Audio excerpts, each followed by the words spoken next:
እንኳን ሻዕቢያና ወያኔና ሱዳን ሌላም ቢጨመር በኢትዮጵያ ሉዓላዊነት ቅንጣት ታክል ስጋት የለም። ቅንጣት ታክል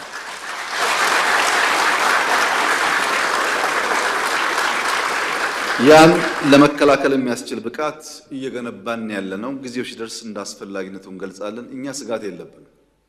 ሰዎች ባረጀ ባፈጀ ስልት ድሮ በሰራ ስልት አሁን ለመጠቀም መሞከር ጠቃሚ አይደለም።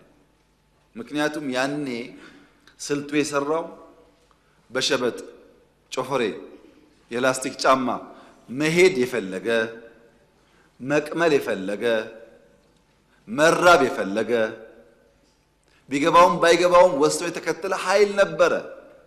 አሁን ግን 22 እና መገናኛ ህንጻ አስቀምጠህ እዛ በመቀመጥ አይሆንም ማለት ነው። ተቀይሯል ጊዜው። ሀብት እያፈራህ ሀብትን እያጣጣምክ ራስህን ደግሞ ለመስዋዕት ማዘጋጀት አብሮ አይሄድም። አልፎበታልና ይሄ ምኞትም አይጠቅምም። ቀደም ብየዋለሁ፣ አሁን ደግሜ መናገር የምፈልገው የሚያስፈልገን ሰላም ነው፣ የሚያስፈልገን ትብብር ነው፣ የሚያስፈልገን አብረን መስራት ነው። የሚያጓጉ ነገሮች አሉ።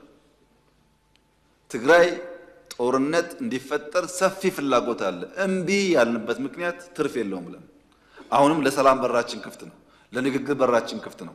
መወያየት የምንፈልገው ሰላም ማምጣት የምንፈልገው በእኛ በኩል ትተን ተጎርተን ለትግራይ ሰላም ከመጣ ፍላጎታችን እሱ ነው።